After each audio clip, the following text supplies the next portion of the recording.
اگر وزیر اعظم کوئی کام غیر قانونی کریں گے تو وہ without the force of law ہوگا. اگر ایک قانون میں لکھا ہے کہ پرائم منسٹر نے یا فیڈرل گورنمنٹ نے 1 2 3 ان دس مینر ایکٹ کرنا ہے تو ان کو ویسے ہی کرنا پڑے گا. اگر اس انداز میں نہیں کریں گے تو اس عمل کو غیر قانونی کہا جائے گا. دوسرا اس میں مسئلہ جو ہے وہ سیکورٹی آف ٹینیور کا ہے. پولیس آرڈر 2002 کا سیکشن 12 جو ہے وہ سیکورٹی آف ٹینیور دیتا ہے اور وہ کہتا ہے کہ جس کو آپ سیکشن 11 کی کمپلائنس کے بعد تعینات کر دیں گے وہ 3 سال کے لیے آفیسر تعینات ہوگا. اور پھر اسی پولیس آرڈر کے اندر ان کے ریموول کا طریقہ کار بھی دیا گیا ہے اور اس میں یہ کہا گیا ہے کہ صرف ایک صورت ہو سکتی ہے کہ جس افسر کو لگایا جائے وہ نان پرفارمنگ ہو اور اس کی نان پرفارمنس پر بھی اس کو ایک وضاحت کا موقع دیا جائے گا. ایسے نہیں ہے کہ آپ جب چاہیں ایک آفیسر کو لگائیں اور نکال کے باہر پھینکیں. اور اس کی وجہ کیا ہے؟ اس کی وجہ یہ ہے اس کے پیچھے جو لیجسلیٹر کی انٹینشن تھی, کیوں یہ لا بنایا گیا اور کیوں اس کو آج تک قائم رکھا گیا ہے کہ پولیس کی ورکنگ پولیٹیکل انٹرفیئرنس سے فری ہو. اب دیکھیں نا, اگر آپ 2 سال کے اندر 6 آئی جی پہ تعینات کریں گے تو میکسیمم ٹینیور ایک آئی جی کا 3 مہینے بنے گا, تو مورائل آف پولیس کہاں پر جائے گا؟ وہ بات بالکل ٹھیک ہے, لیکن آپ نے جو موقف اختیار کیے ہیں نا اپنی درخواست میں, جس میں آپ نے کہا ہے کہ آئی جی پنجاب شعیب دستگیر کا تبادلہ نون لیگ کو انتقامی کارروائی کا نشانہ بنانے کے لیے کیا گیا ہے, یہ آپ اس کو کیسے ایکسپلین کریں گے یا اس کو ثابت کریں گے؟ نہیں, not at all.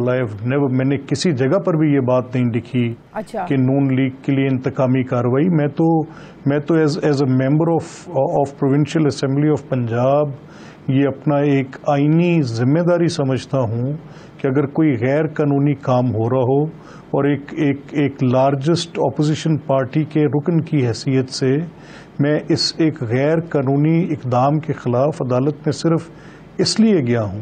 آپ انڈیویجولی اپنی حیثیت میں گئے ہیں یا پارٹی کی طرف سے پورا یہ آپ کو ہدایت؟ جی ایبسلوٹلی, میں اس کورٹ کا ایک ایڈوکیٹ ہوں, میں ممبر آف اسمبلی ہوں, میں ایک پولیٹیکل پارٹی کا ممبر ہوں and I have decided to go to the court under my own conscience اور obviously as being member of one parliamentary party تو میری پارٹی کی اس پہ complete ownership بھی ہوگی, کیونکہ میں ایک رول آف لا کی بات کر رہا ہوں.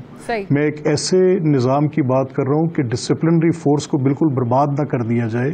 میرا I have got no love lost for anyone, I have got no special relation with anyone.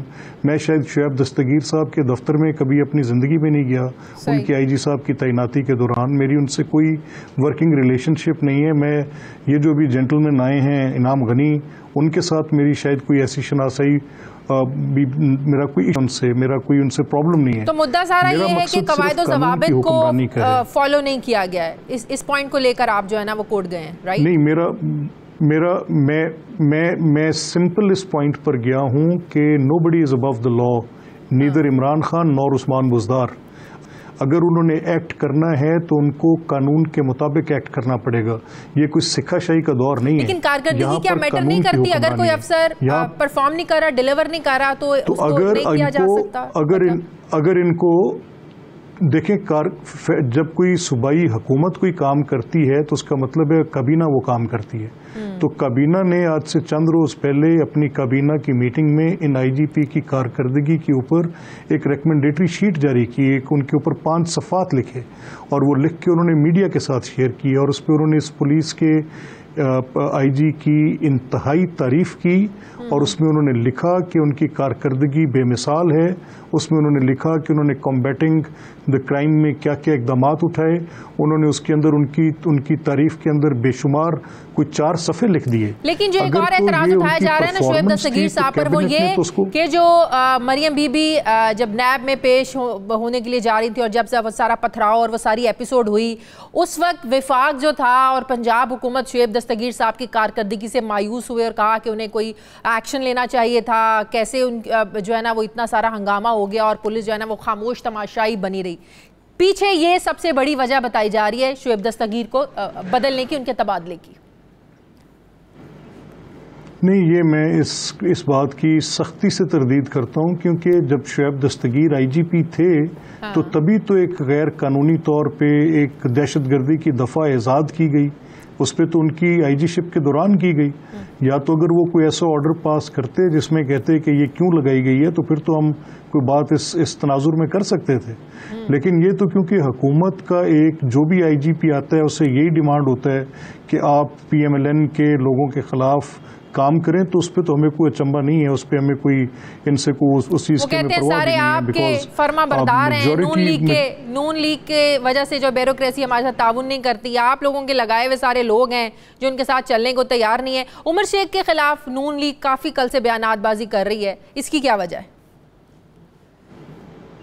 نہیں دیکھیں, شاید اس کو اگر آپ اس کانٹیکسٹ میں آپ کی بات کو تسلیم کرتے ہوئے اس کو اس انداز سے کہہ دیتا ہوں کہ غالباً نون لیگ جو ہے وہ رول آف لا میں بہت زیادہ بلیو کرتی تھی. ہمارے سارے آئی جی پیز آپ دیکھ لیں, آپ دیکھیں سکھیرا صاحب اپنے بطور آئی جی پی اپنی ٹینیور پوری کر کے ریٹائر ہوئے. اسی طرح آپ شوکت جاوید صاحب کو دیکھ لیں, بطور آئی جی پی اپنی ٹینیور پوری کر کے ریٹائر ہوئے. سینیورٹی کے پرنسپل کو کبھی کمپرومائز نہیں کیا گیا, سیکیورٹی آف ٹینیور کے پرنسپل کو کبھی کمپرومائز نہیں کیا گیا. ہمارے جتنے آفیسرز آئے, آپ starting from 2008 and going till the last one 2013 تک, جو بھی 2018 تک ہمارے آئی جی پیز تھے, کسی کو پری میچور. پولیس کی کارکردگی اس پر بڑے سوالات آج بھی اٹھتے ہیں. اچھا دیکھیں, آپ نہیں اس کو دیکھیں کائنڈلی, ہمیں جنیرک ایک تو کون سا نیا ماڈل ٹاؤن کو اپریشیٹ کرتا ہے؟ کبھی کسی نے میں نے تو کبھی اس کے دفاع میں کوئی دلیل بھی نہیں دی. وہ ایک ہمارے اوپر ایک ایسا معاملہ ہے جس پر ہم کوئی وضاحت بھی اس طرح سے نہیں دے سکتے. وہ ایک بڑا انفارچونیٹ انسیڈنٹ تھا, اس کے اندر بڑی قیمتی پاکستانیوں کی جانیں ضائع ہوئیں, جس پر ہمیں اتنا افسوس ہے کہ اس کا مداوع کرنا بھی ہمارے لیے ممکن نہیں ہے. لیکن اس کو پولیٹیسائز کرنے والے اس سے بڑے جرمدار ہیں, انہوں نے اس سے بڑا جرم کمٹ کیا ہے. چاہے وہ ڈاکٹر طاہر القادری کی اپنی پارٹی تھی کہ انہوں نے بجائے کہ اس مقدمے کے محرکات کو تلاش کیا جاتا اور حقائق تک پہنچا جاتا, یہ ڈاکٹر طاہر القادری یا عمران خان کی پی ٹی آئی انہوں نے اسے پولیٹیسائز کرنے کی کوشش کی, اسے اپنے سیاسی مقاصد حاصل کرنے کی کوشش کی.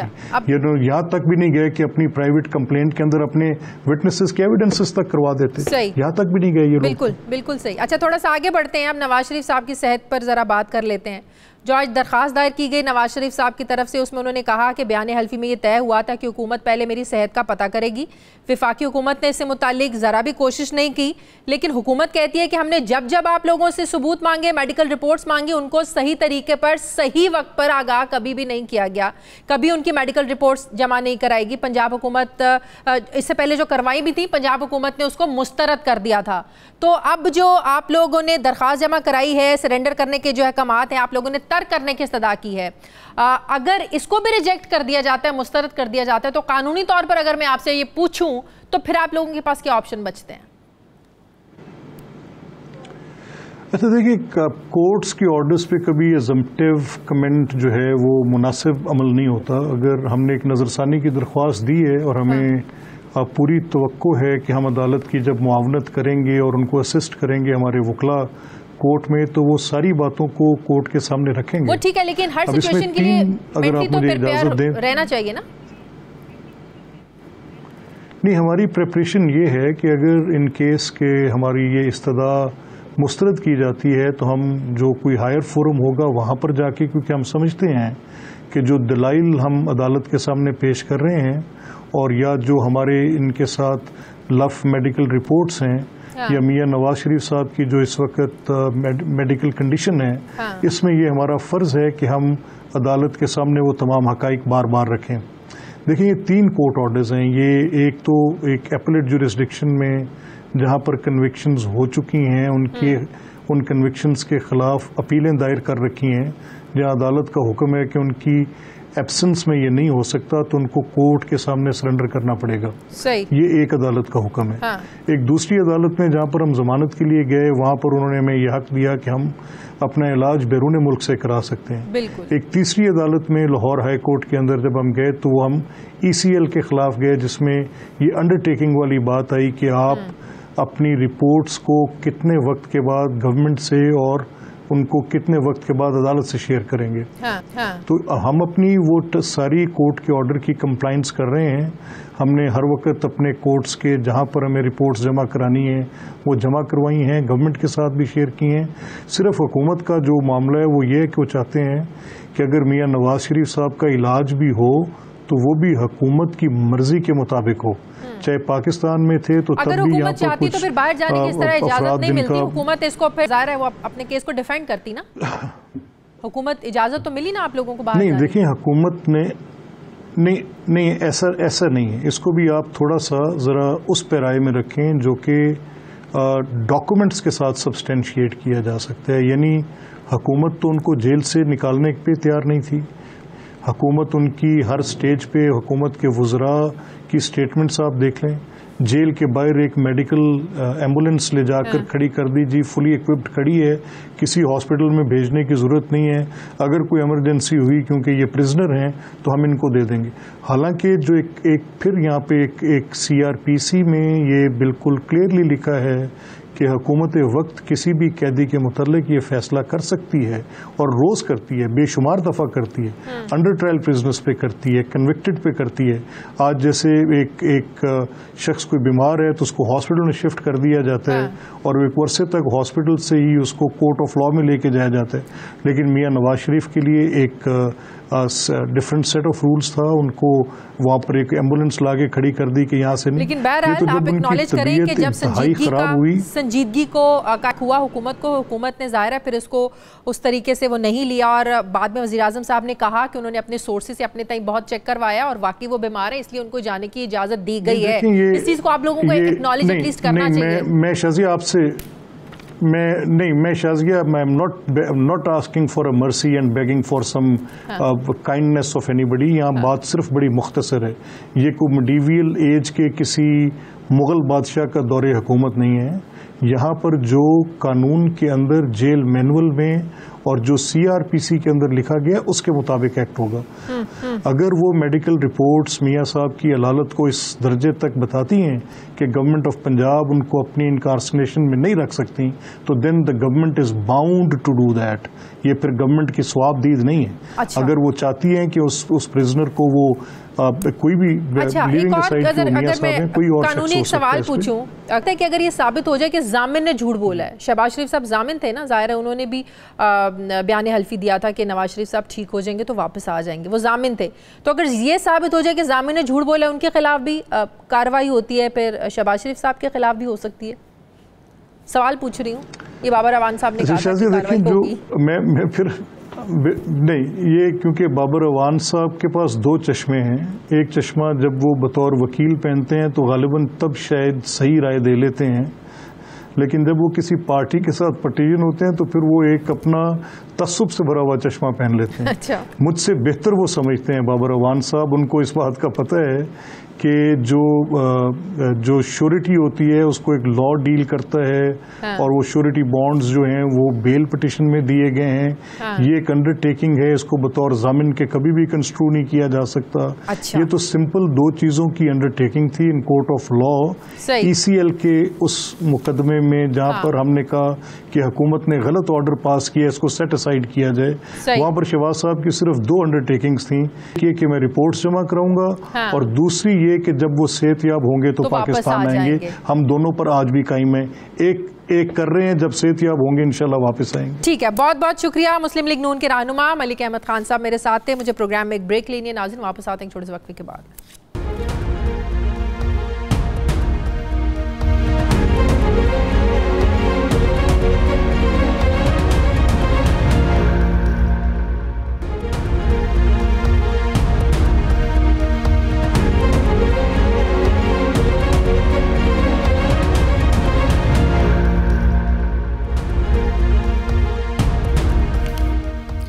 بریک کے بعد ایک بار پھر سے آپ کو خوش آمدید کہتے ہیں. ناظرین, نظام نہیں چہرے تبدیل کرو.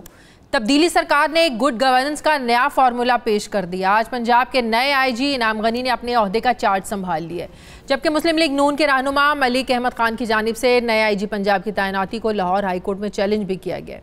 لیگی رہنما نے اپنے درخواست میں موقف اختیار کیا ہے کہ سابق آئی جی پنجاب شعیب دستگیر کا جو یہ تبادلہ کیا گیا ہے اس میں قواعد و ضوابط کو مد نظر نہیں رکھا گیا، لہٰذا عدالت نئے آئی جی پنجاب کی تعیناتی کو کالعدم قرار دیا۔ اب حکومتی ترجمان کا ملک احمد خان کو دیا گیا جواب کیا ہے، شہباز گل صاحب کا، ذرا وہ بھی سن لیجئے۔ لاہور ہائی کورٹ میں رٹ کی ہے کہ حکومت نے آئی جی صاحب کو غلط چینج کیا ہے اور سی سی پی او کو غلط اپوائنٹ کیا ہے۔ اب حکومت نے اگر پولیس آفیسرز یا سرکاری ملازمین بھی نہیں اپنی جو منشور کے مطابق لگانے، کیا پھر آپ ووٹ لے کے بیٹھے ہوئے ہیں وزیر اعلیٰ یا وزیر اعظم؟ یہ ہم آپ سے پوچھ کے لگائیں گے ملک صاحب؟ جبکہ وزیر اعلیٰ پنجاب کے مطابق آئی جی کی تبدیلی کوئی انہونی بات نہیں ہے، ماضی میں بھی یہ تبدیلیاں ہوتی رہی ہیں۔ آئی جی پنجاب انعام غنی نے اپنی تعیناتی کے خلاف عدالت میں درخواست کے حوالے سے یہ موقف اختیار کیا، ذرا سنیے۔ بات یہ ہے کہ میں سرکاری ملازم ہوں، جنہوں نے مجھے لگایا ہے اور جن لوگوں نے ریٹ کی ہے اس کے مطابق فیصلہ کرے گی کورٹ آف لا۔ ہمارے لیے وہی ہے جو کورٹ آف لا کا فیصلہ ہوگا۔ میں تو سیکشن افسر کی ایک نوٹیفیکیشن کی مار ہوں، وہ کہیں گے اسلام آباد چلے جاؤ، میں چلا جاؤں۔ میڈیا نمائندوں سے بات کرتے ہوئے آئی جی پنجاب نے یہ بھی کہا کہ سابق آئی جی شعیب دستگیر نے اچھی ٹیم بنائی تھی، آئندہ بھی پولیس میں جو تقرر تبادلے ہوں گے یہ میرٹ پر ہوں گے۔ ایڈیشنل آئی جی طارق مسعود کے خط کے حوالے سے ان کا کہنا تھا کہ وہ میرے ساتھ پڑھے ہیں، ان کا صرف رول نمبر ہی مجھ سے آگے تھا، اگر وہ مطمئن نہیں ہے تو ہم ان کے مسئلے کو ضرور دیکھیں گے۔ گریڈ 20 یا 21 کے آفیسر کسی جگہ اگر مطمئن نہیں ہے تو وہ شکایت کر سکتے ہیں۔ نئے آئی جی کا یہ بھی کہنا تھا کہ سرکاری ملازم ہوں میں، سیکشن آفیسر کے ایک نوٹیفیکیشن کی مار ہوں، جب اسلام آباد بلائیں گے چلا جاؤں گا۔ زمینی حقائق ناظرین یہ بتاتے ہیں کہ سابق آئی جی پنجاب شعیب دستگیر اور سی سی پی او لاہور عمر شیخ کے درمیان پیدا ہونے والا جو تنازع تھا اس نے پولیس فورس میں ایک بے چینی کو جو ہے نا وہ جنم دے دیا ہے۔ میڈیا رپورٹس کے مطابق گزشتہ روز سینٹرل پولیس آفس میں پی ایس پی افسران چیپٹر کا ایک اہم اجلاس ہوا جس میں additional I G C T D, additional I G operation سمیت 54 افسران نے شرکت کی اس اجلاس میں۔ پھر اجلاس میں آفیسرز نے یہ رائے دی کہ عمر شیخ نے نظم و ضبط کی خلاف ورزی کی ہے، ان کے خلاف کارروائی کی جائے۔ یہ فیصلہ بھی وہاں کیا گیا کہ حکومت سے انہیں ہٹانے کا بھی مطالبہ کیا جائے گا۔ اب سی سی پی او لاہور عمر شیخ تو تبدیل نہیں ہوئے مگر حکومت نے آئی جی پنجاب کو عہدے سے ہٹا کر سیکرٹری نارکوٹکس مقرر کر دیا۔ مسلم لیگ نون کے رہنما رانا ثناء اللہ نے سی سی پی او لاہور کی تعیناتی کے بارے میں یہ تبصرہ کیا، ذرا سنیے۔ پنجاب پولیس جو ہے اسے ایک ایسے آفیسر کے سپرد کر دیا گیا ہے جس کے متعلق حکومتی اداروں کی اپنی رپورٹس ہیں کہ اس آفیسر کا ماضی جو ہے وہ داغدار ہے۔ موجودہ سی سی پی او لاہور ہے، اسے لایا گیا اور یہ 2 تاریخ کو اس نے چارج لیا اور 3 تاریخ کو اپوزیشن کے خلاف دہشت گردی کی دفعہ کا جو ہے وہ اضافہ کیا گیا۔ اب عام سوال یہ ہے کہ کیا ایک سی سی پی او اتنا طاقتور ہے کہ وہ آئی جی پنجاب کو تبدیل کروا سکتا ہے؟ سوال یہ بھی اہم ہے کہ کیا واقعی عمر شیخ کو سیاسی انتقام لینے کے لیے سی سی پی او لاہور تعینات کیا گیا ہے، لاہور ان کو اس عہدے پر فائز کیا گیا، جو بات مسلم لیگ نون کر رہی ہے۔ سیاسی مبصرین کے نزدیک عمر شیخ کی تعیناتی تحریک انصاف کی میرٹ پالیسی کے نعرے کے خلاف ہے۔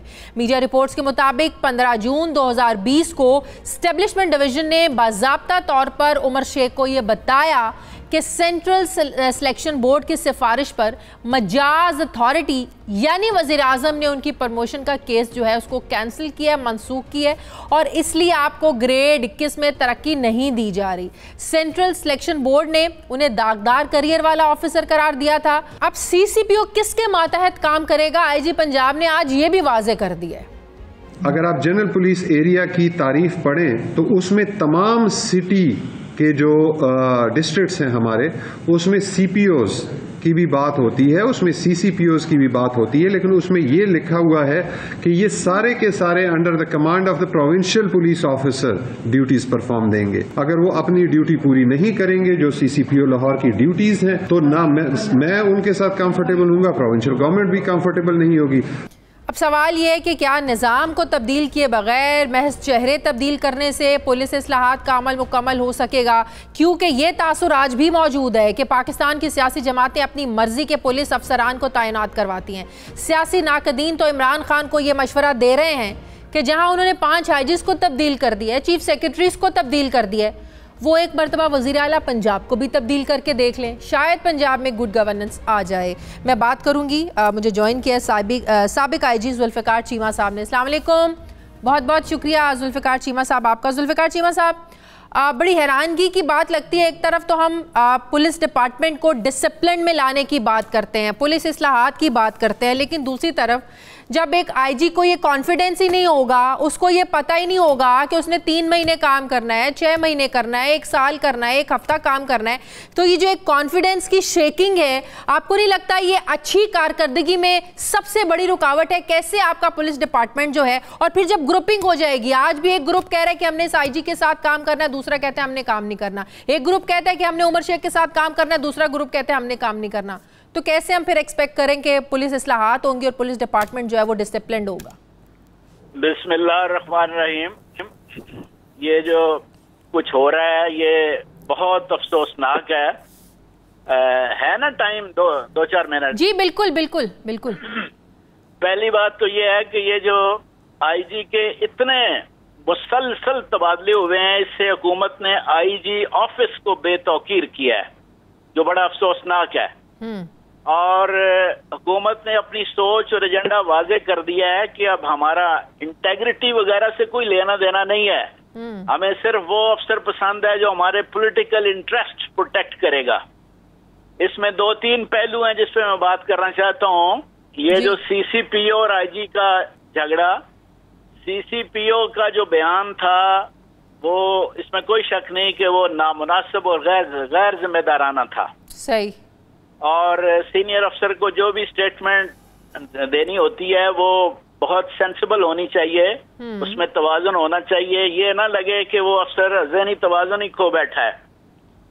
اور یہ تو ایک ڈسپلن فورس ہے. بالکل. جہاں تک پچھلے آئی جی کا تعلق ہے کہ جو کہا جاتا ہے کہ جی اس نے پھر سٹینڈ لیا, میں یہ بھی کہوں گا کہ اس نے اس وقت سٹینڈ لیا جب اس کی ایک جونیئر نے اس کی اپنی بے عزتی کی. مگر یہ بھی حقیقت ہے کہ اس سے پہلے پنجاب حکومت یہاں اسی صوبے میں بڑے کرپٹ افسر تعینات کرتی رہی, اس وقت اس آئی جی نے کوئی سٹینڈ نہیں لیا. حکومت اپنی مرضی کے بدنام افسر تعینات کرتی رہی اور آئی جی کی اپروول کے بغیر. اس وقت آئی جی کو سٹینڈ لینا چاہیے تھا, مگر آئی جی لیٹا رہا, کوئی سٹینڈ نہیں لیا. اس کے دور میں ان جگہوں پہ جہاں بائی الیکشن ہونے والے ہیں, رولنگ پارٹی اپنی مرضی کے ایس ڈی پی او تعینات کرواتی رہی اور آئی جی کو بتایا جاتا رہا کہ جی یہ مسئلہ ہے. آئی جی ان کے ساتھ مل گیا اور کوئی سٹینڈ نہیں لیا. صحیح. اس کے دور میں اوورآل تھانوں میں, دفتروں میں رشوت میں اضافہ ہوا, کرائم بڑھا, پولیس جانبدار یعنی پارٹیزن بن کر رہی, ٹریننگ کو مکمل طور پہ نظر انداز کیا گیا, تھانوں کا ماحول پہلے سے بدتر ہوا, کسی شعبے میں بہتری نظر نہیں آئی. تو لیکن عمر شیخ صاحب نے کل بڑے کانفیڈنٹ طریقے سے کہا ہے کہ 3 مہینے میں آپ دیکھیں گے کہ پولیس کلچر جو ہے نا وہ کیسے میں تبدیل کرتا ہے. یہ اس طرح کی بڑکیں جو ہیں اس کو بڑکے مارنے کی بجائے کام دکھانا چاہیے. اور یہ بھی میں کہوں گا کہ اگر وہ کسی حکومت کو یہ ایشورنس دے کے آیا ہے کہ جی آپ مجھے لگائیں اور میں فلاں پارٹی کو کرش کر دوں گا, یہ کر دوں گا, وہ کر دوں گا, تو وہ اس کا بڑا برا انجام ہوگا. تو آپ کو بھی لگتا ہے کہ جو نون لیگ کا ایک کنسرن شو کر رہی ہے کہ سی سی پی او کو اس لیے لگایا گیا ہے کہ نون لیگ کو انتقامی کارروائی کا نشانہ بنایا جائے؟ آنے لگاؤں. یہ جتنے بھی پولیس افسر ہیں وہ پبلک سرونٹس ہیں, سول سرونٹس بن کے ان کو بیہیو کرنا چاہیے اور کسی کا ذاتی نوکر یا اعلی کار نہیں بننا چاہیے. انہیں پتہ ہونا چاہیے کہ سیاستدان ڈچ کرنے میں ٹائم نہیں لگاتے اور انہیں بالکل آئین کے اور قانون کے مطابق چلنا چاہیے.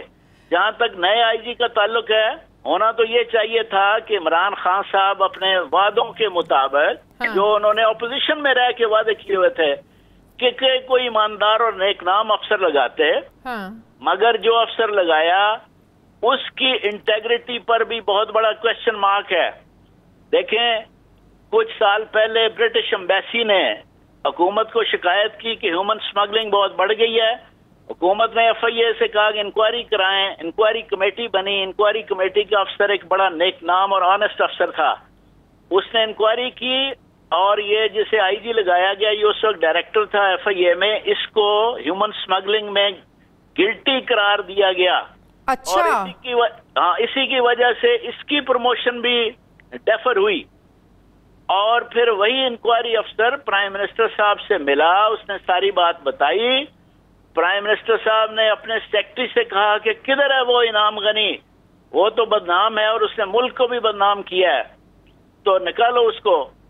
اور پھر اس نے اپنے سفارشیوں کو موبلائز کیا اور نتیجہ یہ نکلا کہ وہ پروموٹ بھی ہو گیا, اور اس کو اس شہرت کے والے افسر کو پنجاب سب سے بڑے صوبے کا آئی جی لگا دیا گیا. اور شعیب دستگیر صاحب کی 2 ہفتے پہلے تک بڑی تعریفیں ہو رہی تھیں, وزیر اعظم صاحب نے ایک تقریب میں بڑی ان کی تعریف کی, جب ان کو لگایا ان کو مبارکباد دی. تو آپ کو کیا لگتا ہے اس حکومت کا ویژن نہیں ہے, یا یہ حکومت بھی جو ایک تاثر آج بھی ہے کہ آج بھی سیاسی بھرتیاں ہو رہی ہیں اپنے فوائد کے لیے جو ہے نا؟ حکومت کا ویژن, حکومت کی سوچ اور حکومت کا ایجنڈا بہت واضح ہے. اب انہیں ایمانداری, میرٹ, انٹیگریٹی سے کوئی دلچسپی نہیں ہے. وہ صرف اور صرف وہ افسر انہیں پسند ہیں, وہ اچھے لگتے ہیں جو کہیں کہ جناب ہم آپ کے سیاسی مقاصد پورے کریں گے.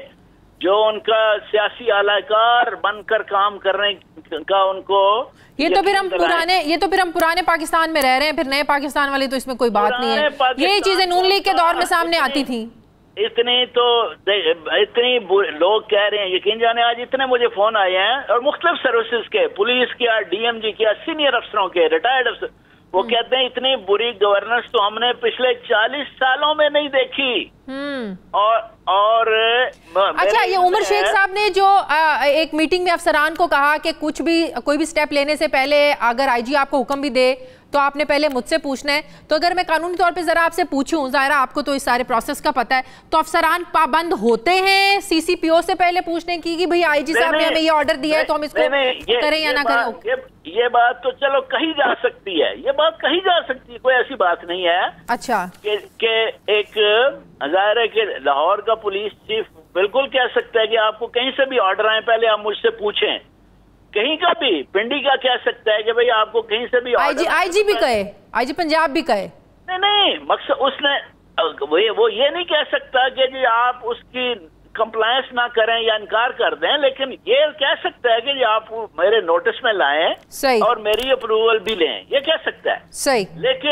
لیکن کچھ اور باتیں جو شیخ عمر کہہ رہے ہیں وہ نامناسب سی لگتی ہیں, اور لوگ کئی پولیس افسر کہہ رہے ہیں کہ پتہ کرائیں کہ یہ شیخ جی اپنا مینٹل بیلنس تو نہیں کھو گئے, تو اس کو سینسبلی بیہیو کرنا چاہیے اور اس کو ثابت کرنا چاہیے کہ وہ ایک پروفیشنل افسر ہے. وہ کسی کا کوئی ذاتی کرندہ بن کے یہاں کام نہیں کرے گا, ایک پروفیشنل اور غیر جانبدار بن کے اس کو کام کرنا چاہیے. ٹھیک ہے. اور حکومت کو بھی سوچنا چاہیے, یہ بہت لمیٹڈ قسم کے آبجیکٹس ہوتے ہیں کہ لو جی دیکھیں ہمارے مخالفوں کو کرش کر دے.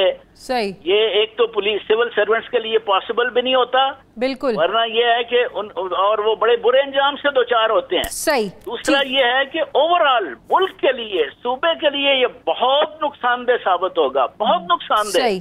ٹھیک ہے. پرائم منسٹر کو چاہیے تھا کہ صرف اور صرف یہ دیکھتے لگاتے وقت کہ انٹیگریٹی, کریکٹر, ٹھیک ہے, پروفیشنلی کون کمپیٹنٹ ہے, کون. ٹھیک ہے, بہت بہت شکریہ سابق آئی جی ذوالفقار چیمہ صاحب. ہمارے ناظرین, مجھے پروگرام میں ایک بریک لینی ہے, واپس آتے ہیں ایک چھوٹے سے وقفے کے بعد.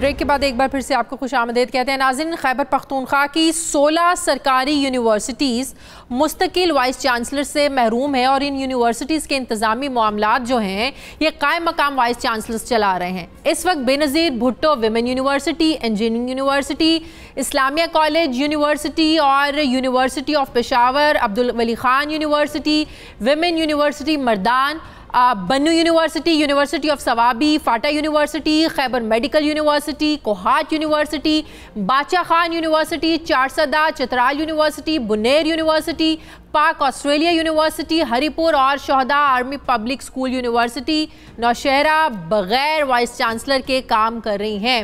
گزشتہ 6 مہینوں سے کورونا لاک ڈاؤن کی وجہ سے ان یونیورسٹیز کے بند رہنے کی وجہ سے اور مستقل وائس چانسلرز نہ ہونے کی وجہ سے ان یونیورسٹیز کو شدید مالی بحران کا بھی سامنا ہے، لہٰذا ممکنہ طور پر صوبے میں اعلیٰ تعلیمی نظام کو شدید مشکلات پیش آ سکتی ہیں۔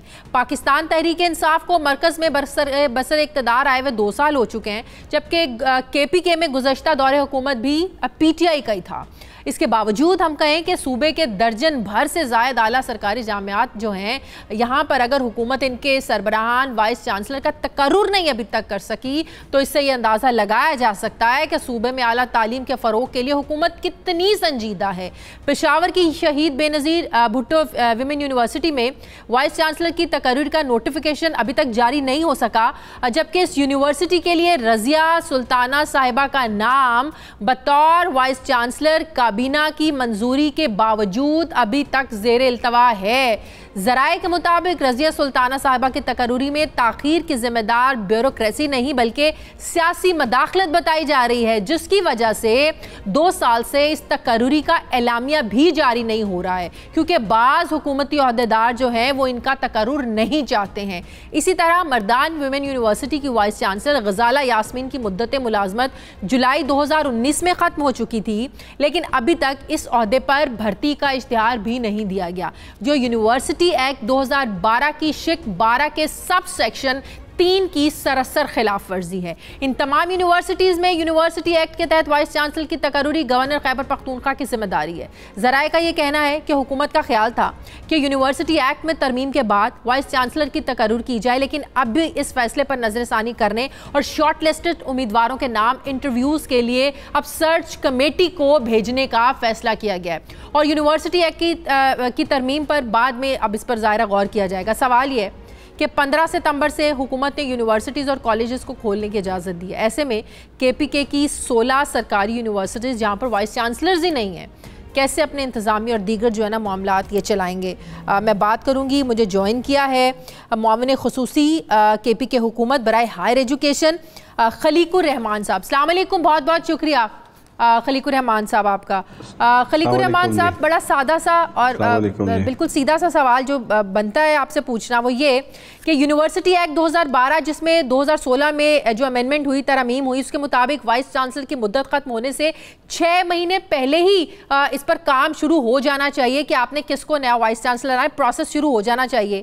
کیا سرچ کمیٹی وقت پر نہیں بیٹھی یا کوئی اور مسئلہ تھا کہ 16 سرکاری یونیورسٹیز کے وائس چانسلرز ہی نہیں؟ اس میں ایسا ہے، پہلے تو میں تھوڑا آپ کو تفصیل بتا دوں کہ جو ہماری کوئی 7 یا 8 یونیورسٹیز ہیں جو کہ جن کے وائس چانسلر کی جو پوزیشن ہے وہ ویکنٹ ہوئی ہے جون جولائی میں، اور کچھ 2-3 یونیورسٹیز ایسی ہیں جو کہ پروجیکٹ موڈ میں چل رہی ہیں، وہاں وہ انڈر کنسٹرکشن بھی ہیں۔ تو اس میں یہ ہے کہ اس میں بھی مطلب پروجیکٹ ڈائریکٹر آلریڈی کام کر رہے ہیں اور وہ بھی مطلب صحیح طریقے سے چل رہی ہیں، ایس سچ کوئی ایشو نہیں ہے اس میں۔ چونکہ ہم نے اپنے جو 2016 کے ایکٹ میں پرو وائس چانسلر کی جو ہے پوسٹ اسی لیے رکھی تھی کہ اگر اس طرح کی کوئی سچویشن آئے جس میں ہمارے پاس پراپر VC نہ ہو تو ہم پرو وائس چانسلر کے تھرو اس یونیورسٹی کو چلائیں گے۔ یہی تو سوال ہے کہ پراپر وائس چانسلر کیوں نہیں لگا رہے آپ لوگ؟ جس طرح سے اس کو اس میں ایسا ہے کہ دیکھیں، یہ جب ہم نے اس کو ایڈورٹائز بھی ٹائم پہ کیا ہوا ہے، اس میں بھی کوئی ایشو نہیں تھا کہ ہم نے ایڈورٹائز نہیں کیا، ہم نے پراپرلی اس کو ایڈورٹائز کیا ہوا ہے۔ پھر درمیان میں آ گیا کورونا کی وجہ سے ہمارا جو ڈپارٹمنٹ ہے ہائر ایجوکیشن کا، اس کو جو ہے نان ایسینشل ڈپارٹمنٹ ڈکلیئر کر دیا گیا تھا، جس میں ہمارے جو ہمارا سٹاف تھا وہ آفیسز میں نہیں آ سک رہا تھا۔ اس کی وجہ سے اسکروٹنی کا جو پروسیس تھا وہ بھی اسی طرح ڈیلے ہو گیا۔ تو یہ ایک وجہ ہے جس کی وجہ سے مطلب جو پروسیس تھا وہ نہیں ہوا، کیونکہ ہم میٹنگ نہیں بلا سکتے تھے، نہ ہم سرچ کمیٹی کی میٹنگ بلا سکتے تھے۔ تو اس وجہ سے یہ پروسیس جو چلے یہ تو اس وجہ سے لیٹ ہوا. اب رضیہ سلطانہ صاحبہ کو ایک وجہ, اچھا ٹھیک ہے, اب سرا رضیہ سلطانہ صاحبہ جنہیں وائس چانسلر بنانے کی منظوری 22 مہینے پہلے دی گئی, ان کی تقرر کا نوٹیفیکیشن کیوں نہیں ابھی تک ہوا؟ کورونا تو ابھی 6 مہینے پہلے کی بات ہے. اس میں میں آپ کو یہ کلیریفائی کر دوں کہ بے نظیر بھٹو یونیورسٹی کی جو وائس چانسلر تھی رضیہ سلطانہ صاحبہ, وہ ہی کنٹینیو انہوں نے کیا ہے, اب تک وہی کنٹینیو کیے ہوئے ہیں, وہی وائس چانسلر ہے وہاں پہ. ایسا نہیں ہے کہ مطلب ہم نے ان کو ہٹا دیا ہے, وہ انہوں نے کنٹینیو کیا ہے, ہم نے تھرو پراپر پروسیجر انہی کو کنٹینیو کرنے دیا ہے, اور ساتھ ساتھ جو ان کا جو سلیکشن تھا وہ بھی ہو چکا ہے. لیکن چونکہ درمیان میں پروسیس تھوڑا سا لیٹ ہو گیا, لیکن نوٹیفیکیشن نہیں ہوا, اس کی وجہ سے ابھی تھوڑی سی ایمبیگوٹی ہے, اس میں تھوڑی سی ایمبیگوٹی تھی. اس ایمبیگوٹی کو ختم کرنے کے لیے ہم نے باقاعدہ سی ایم صاحب کی یہ رائے تھی اور ہماری کیبنٹ کی یہ رائے تھی کہ کمیٹی بنائی جائے, اور وہ اس میں اس ہفتے یا اگلے ہفتے میٹنگ ہونی ہے انشاءاللہ, اور وہ کلیریفائی ہو جائے گا. ان کا صرف اور صرف یہ مسئلہ ہے کہ ان کو ہم نے کب سے مطلب ان کی جو اپائنٹمنٹ ہوگی وہ آج سے ہوگی یا پھر جس ٹائم پہ انہوں نے جو ہے جب ان کو ایکسٹینشن ملی تب سے ہوگی, وہ صرف ایک کلیریفیکیشن رہتی ہے. اچھا, جن یونیورسٹیز میں وائس چانسلر نہیں ہیں وہاں جو پھر معاملات ہیں تنخواہوں کے, پینشنز کے اور انتظامی اور جو دیگر ظاہر ہے یونیورسٹیز کے معاملات ہوتے ہیں, وہ صحیح چل رہے ہیں وائس چانسلرز کے بغیر؟ اس میں کون مانیٹر کر رہا ہے؟ ایسا ہے کہ دیکھیں فائنینشیل کرائسس تو اپنی جگہ پر ہے, ٹھیک ہے, وہ اوور آل پاکستان کا بھی ایشو ہے, پھر ہمارے کے پی کا بھی ایشو ہے, پھر ہمارے یونیورسٹیز کا بھی یہ ایشو ہے. اور جو آپ نے بات یہ ہے کہ اس کے معاملات کس طرح چل رہے ہیں, تو اس میں بھی ایشو نہیں ہے, کیونکہ ہم نے پرو وائس چانسلرز بھی ہیں اور ساتھ ساتھ ہم نے ایڈجسٹنٹ یونیورسٹیز کے جہاں پہ پرو وائس چانسلر کی سیٹ خالی تھی یا وہاں پہ نہیں تھا, اس پہ ہم نے ایڈجسٹنٹ یونیورسٹی کے وائس چانسلر کو اس کا چارج دیا ہوا ہے. تو اس میں ہمیں کوئی ایشو نہیں ہے. مطلب جس طرح اس کو پروپیگیٹ کیا گیا, جس طریقے سے یہ میڈیا کے سامنے لایا گیا یہ چیز, ایسا یہ کوئی ایشو نہیں ہے. اگر آپ کو ٹائم ملے آپ آ کے وزٹ کریں یہاں پہ, ہم آپ کو بریفنگ مسئلہ یہ نہیں ہے کہ ٹھیک ہے آپ لوگوں کے معاملات بھی چل رہے ہوں گے, لیکن ایک عہدے کی ڈیمانڈ ہے نا, ایک آپ نے سیٹ پہ ایک وائس چانسلر کو لگانا ہے, یہ مسئلہ بھی ایک سائڈ پہ رکھ لیں, ٹھیک ہے معاملات چل رہے ہیں, لیکن آپ نے اس عہدے کا جو معیار ہے اس کو تو پورا کرنا ہے نا, اس سیٹ کو تو آپ نے رکھنا ہے نا اس پہ افسر کو. وہ بالکل آپ کی بات ٹھیک ہے. مطلب یہ اس وقت ہماری ضرورت بھی ہے, لیکن یہ ہے کہ کیونکہ ہم ایک تو کورونا تھا, ٹھیک ہے, اس کی وجہ سے یہ لیٹ ہوا.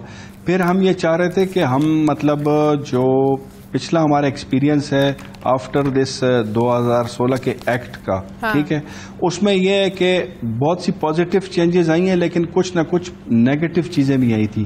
ہم یہ چاہ رہے تھے, ہماری یہ رائے تھی, ہمارے چانسلر صاحب کی رائے تھی کہ ہم تھوڑی بہت ایکٹ میں چینجز لیں تاکہ یہ سسٹم زیادہ بہتر ہو. ہماری گورننس کے جو ایشوز آ رہے ہیں تھوڑے بہت ہمیں اس پچھلے 3-4 سالوں میں آئے ہیں, ہم چاہتے ہیں کہ وہ بہتر ہوں. تو اس کے لیے ہم نے جو ہے یہ پلان کیا تھا, بلکہ پلان کیا ہوا ہے کہ ہم جو ہے اس میں جو ہے ایکٹ میں مزید اس کی امپرومنٹ کے لیے ہم بھی اس کو فالو ظاہر کرتے رہیں گے. بالکل, اب تو سب کچھ کھل رہا ہے, کورونا بھی خطرہ ہے, اب ہم دیکھیں گے اس کو, ہم ضرور اسٹوری کو فالو اپ اس کا کرتے رہیں گے. بہت بہت شکریہ. معاون خصوصی کے پی کے حکومت برائے ہائر ایجوکیشن خلیق الرحمان صاحب میرے ساتھ تھے. مجھے ناظرین پروگرام میں ایک بریک لینی, واپس آتے ہیں وقفے کے بعد.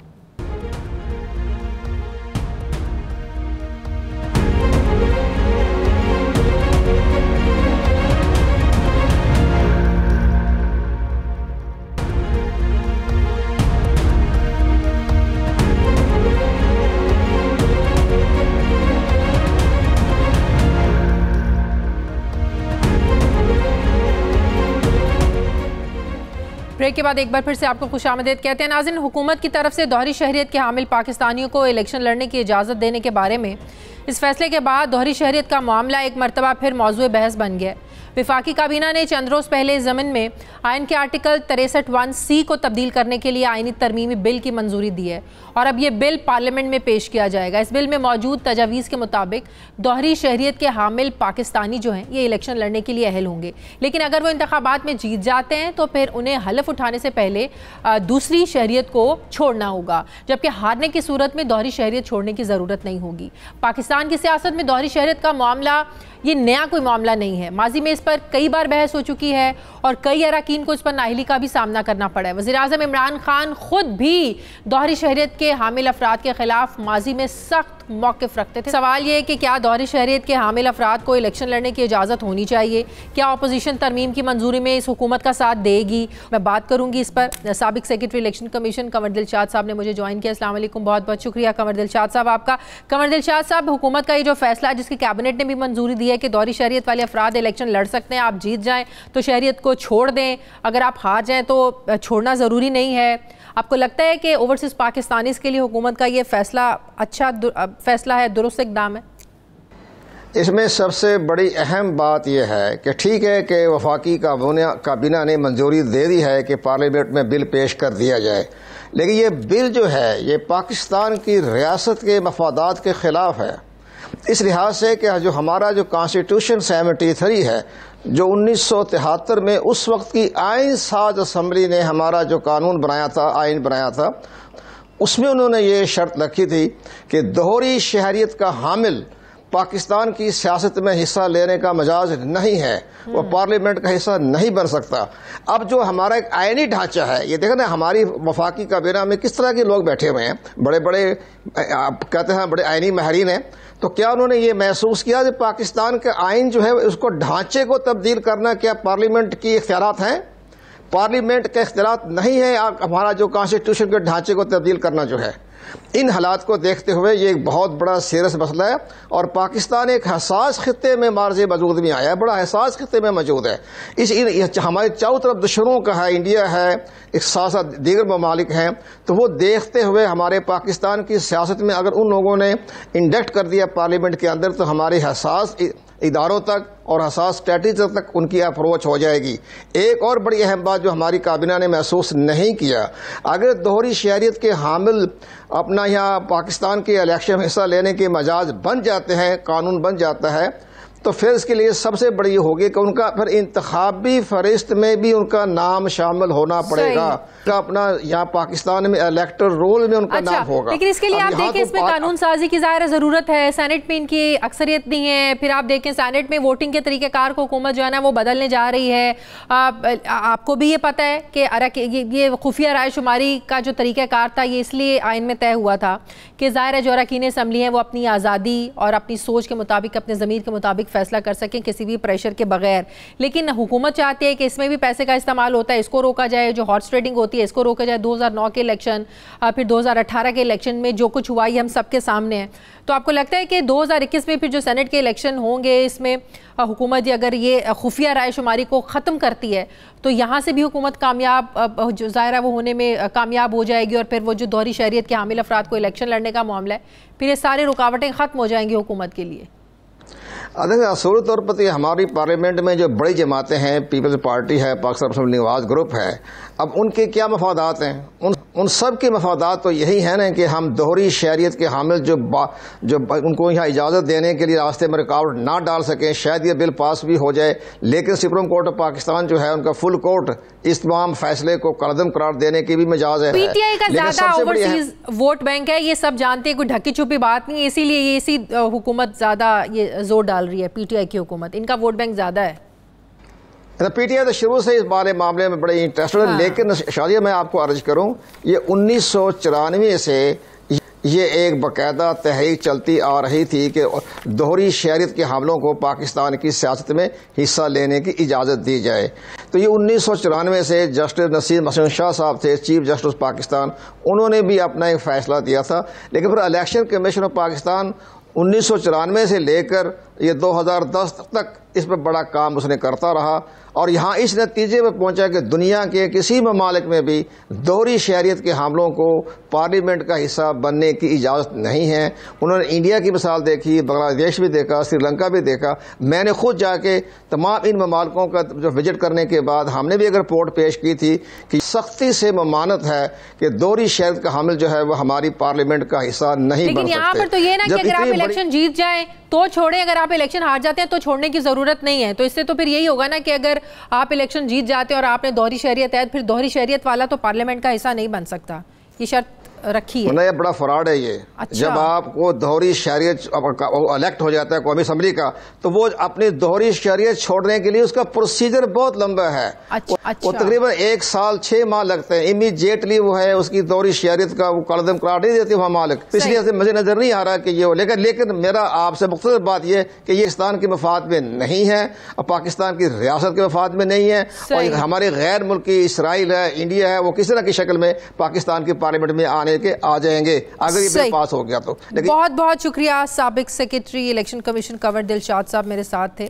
ناظرین، ہمارے پروگرام کا وقت ختم ہو گیا. پروگرام کے لیے آپ ہمیں فیڈ بیک ضرور دیجیے گا. اپنا خیال رکھیے گا. مجھے اجازت دیجیے. میری آپ سے کل ملاقات ہوگی. اللہ حافظ.